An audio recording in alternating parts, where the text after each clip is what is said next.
शहर आई देहाती बहू। हाल ही में रोहन की शादी निर्मला नाम की लड़की से हुई थी। निर्मला गांव की लड़की थी। रोहन के पिता और निर्मला के पिता दोनों बचपन के दोस्त थे। उन्होंने बचपन में ही एक दूसरे से वादा कर लिया था कि दोनों बच्चों के बड़े होते ही उनकी शादी करवा देंगे। इसलिए वादे के अनुसार रोहन के पिता निर्मला को अपनी बहू बनाकर घर ले आते हैं। निर्मला अपने साथ अपनी गाय भी लेकर आ जाती है और उसे घर के आंगन में बांध देती है। अरे ये क्या माँ, भाभी तो गाय भी लेकर आई है हमारे घर में। अभी घर में गाय बंधी देखकर आस पड़ोस के लोग तो हमारा मजाक उड़ाएंगे ना।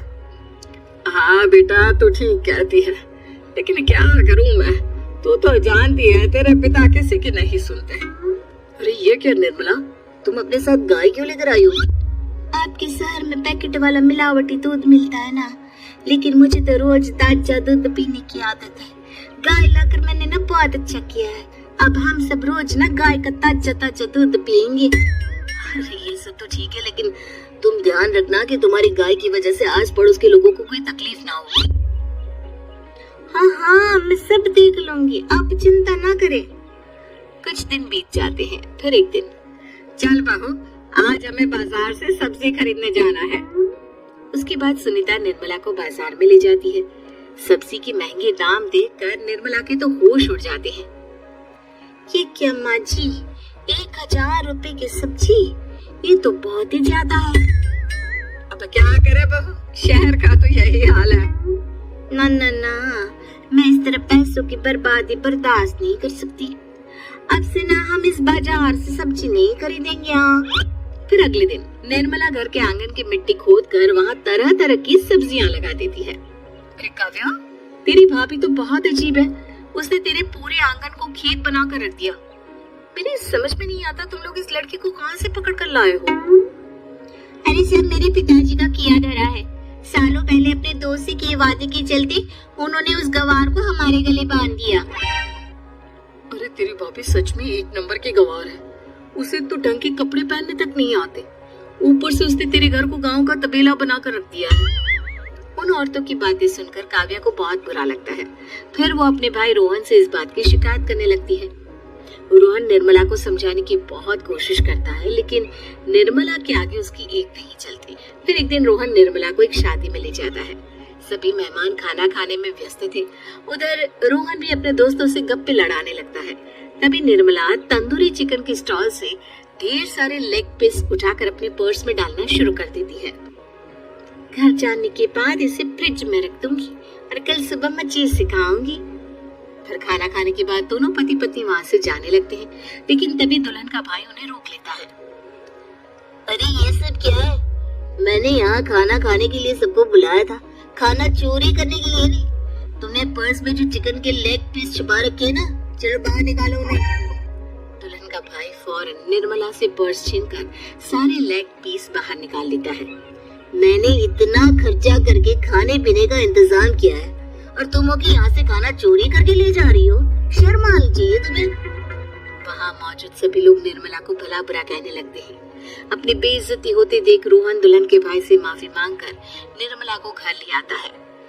निर्मला, आज तुमने सबके सामने मेरी नाक कटवा दी। आखिर तुम्हें चिकन के पीस चुराने की जरूरत क्या थी? मुझे माफ कर दीजिए रोहन जी। दरअसल ना, हमारे गांव में जब भी शादी होती थी तब मैं और मेरी सहेलियां इसी तरह शादी से ढेर सारा खाना लेकर आते थे। मुझे नहीं पता था कि मेरी इस गलती से आपकी इतनी बेइज्जती हो जाएगी। मुझे माफ कर दीजिए, आज के बाद ऐसी गलती कभी ना करेंगे।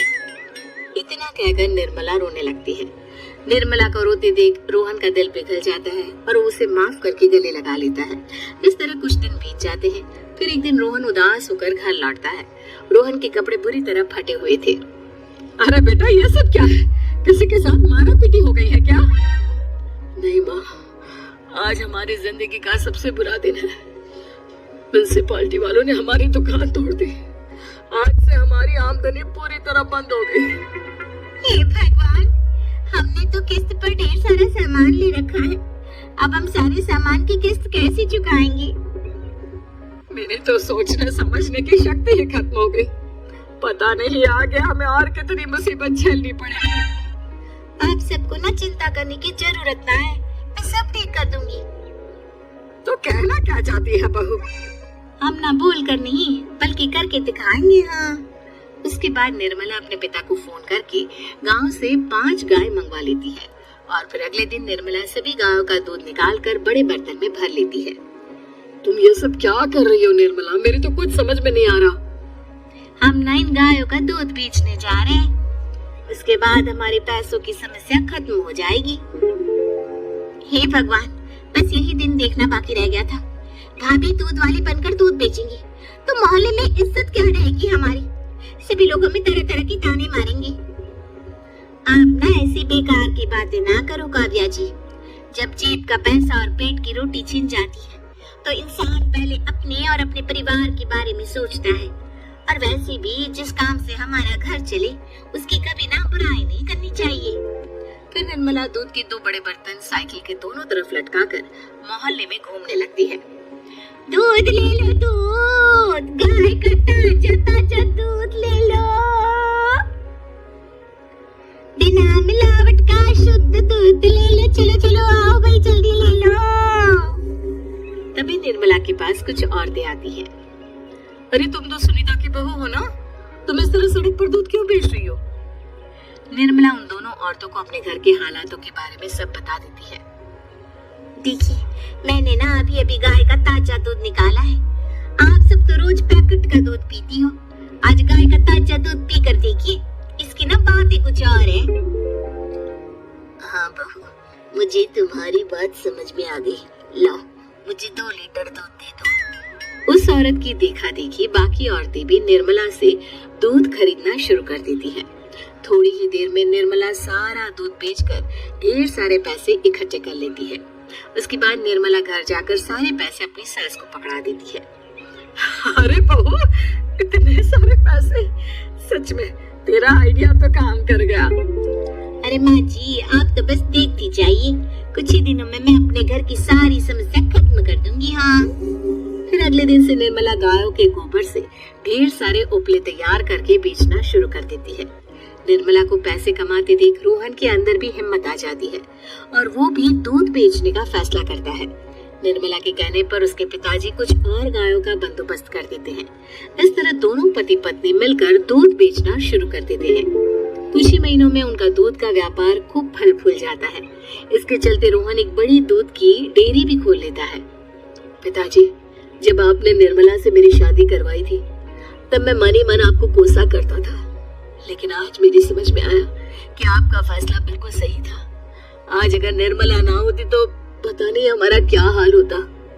हाँ बेटा, तू ठीक कहता है। हमारी बहू ने तो हमें उजड़ने से बचा लिया। भगवान ऐसी बहू सबको दे। इस तरह निर्मला की समझदारी के चलते सब कुछ ठीक हो जाता है और वो सभी हंसी खुशी अपना जीवन जीने लगते हैं।